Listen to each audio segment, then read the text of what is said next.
Josh, we're going to go in by Galaxy head coach Greg Vanney. We'll go ahead and start with you, Josh. Go ahead. Hey, Greg. Thanks for taking the time. Appreciate it. Just your Recording thoughts, in progress. just your thoughts on the game, and obviously allowing the early goal and then allowing a late goal is not usually a recipe for success. But what did you see there? Yeah, I thought the early goal is obviously not something that we want to be doing, especially on the road, giving the home team 1-0. I felt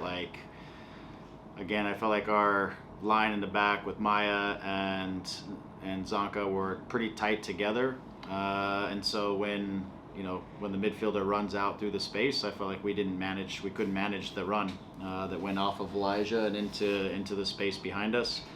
And that put them in a really difficult, put us in a really difficult situation, and them in a really good spot. And so we just didn't manage. We didn't manage the space well. We didn't slide across, and strong side center back has to be able to deal with that, help us deal with that space, and we weren't all the way there. And so that opened us up right off the bat. I felt like as this half progressed, we got a little bit more into our groove and got our setup a little bit clearer and cleaner. We were doing a good job of getting to one side and getting off the other side, and I felt like we were, as we got into the last 20 minutes or so of the first half, don't quote me on the exact minutes, but I really felt like we were starting to find the right solutions to the game and how to build through them and how to switch the play, and we were giving ourselves some good looking attacks, obviously one of which leads to a goal. Then we get to halftime. They adjust the defensive posture. They start dropping a winger with our fullback who's going high. We have to take Amiro off, given our personalities. Again, a little bit and where players were, like with John over on the right. The solutions that I would prefer for that weren't really there for us, given kind of personnel in some ways. And I felt like we didn't settle into the second half and solve the issues of how they were organizing their press against us. We didn't manage time well, and we didn't get into good spots for each other. And as I said to the guys at the end, I think we need to recognize we're on the road. We've had some tough circumstances with personnel. We need to do a little better job of just making game management decisions, shifting the field so that we're playing in their half of the field. We need to be more mindful when we do build the attacks and get to the other half of the field. I felt like we turned over the ball too easily when we did get to their half of the field, and then it just kept the momentum built in us. We shifted the way we wanted to defend to try to put them to the outsides and defend balls into the box. Then we lose Brian White, of all guys, in the box, which was a cross from the sideline and a header from 6 yards out. That just can't happen. I mean, there's too many ways that we should be able to deal with that situation, and we don't. Now we're really chasing, but I feel like just again the context of the second game is we didn't find the right solution possession-wise, and we didn't use the ball well when we were able to, and then that put us into a lot of transition defending types of moments where we weren't really that organized because we weren't using the ball well, and I felt like that just led to again us having to reestablish our connections, which I felt like we were getting there, and then we give up a goal off of a situation that we shouldn't. So it was a lot of work to do, and we've got some more injuries stacking up a little bit on us that we've got to deal with. Yeah, I was going to ask about personnel. Updates on Sanabria, I guess Garces, and then Yamane was out before the game started, but update on him. Yeah, we'll start with Mickey. End of training yesterday, he was doing his -2 routine at the end of training, which he does a couple high-speed runs that he's done for, since he's been here. And after the first one, he started to feel hamstring a little bit, and so he didn't come with us. It's nothing serious, but it's enough that he'll miss this trip. Let's see. Then we have Amiro. To be honest with you guys, playing on this field was like ice skating. No connection to being in Canada, but the field was very slippery. There was not much footing. Amiro, just his calf on his right side was just tightening up and was rock hard by the time we got to halftime. Again, the footing was just really a little bit sketchy, and I felt like guys were overworking to try to grab onto the turf to try to cut and change directions. Amiro certainly paid for that a little bit. Lucas, fortunately, didn't get his leg broken in the tackle. That was not a yellow card or red card, because that was bad when you look at that on video. But he does have a fracture in his collarbone. So it seems like we'll have to confirm that, but he's certainly immobile because of the collarbone issue. So we're going to have to manage that. That doesn't look good or short term based on initial sort of looks. So those are the 3 guys from today. I think everybody else more or less got through it okay. Or from today and yesterday. Finally, I think you talked about Sanabria and that tackle. Just overall, the whole day on refereeing, there seemed to be some, I don't know, I had some difficulty trying to figure out some of those calls. I didn't know if they gave you any indication on why they didn't look at the Sanabria tackle, or if you got any indication on why some of those fouls went that way.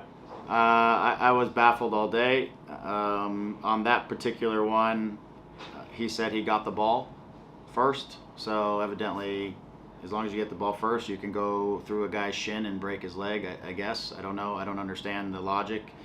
Like, getting the ball is I think irrelevant when your studs are showing and you're going through an ankle of a guy, and I don't know how much of the ball he gets, but I don't know. That's what was deemed on the field. I don't know what was.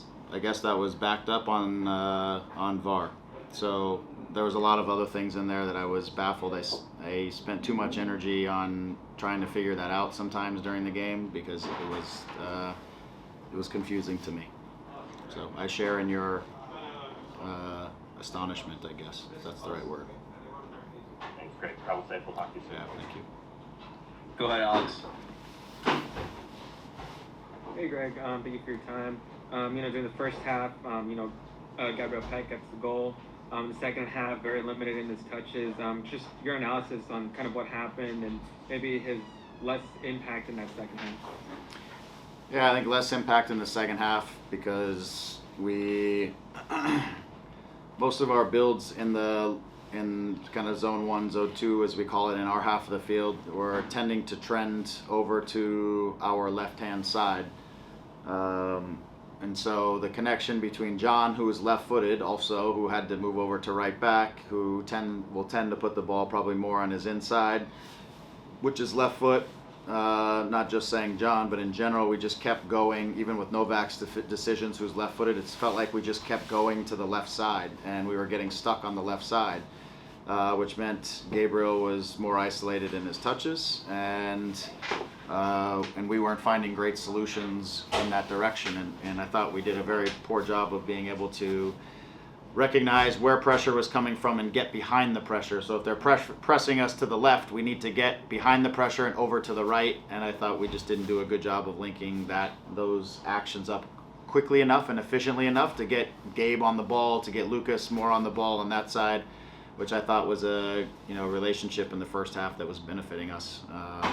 So I kept feeling like between ourselves and a little bit of how they were stepping their press, we were playing right into the pressure.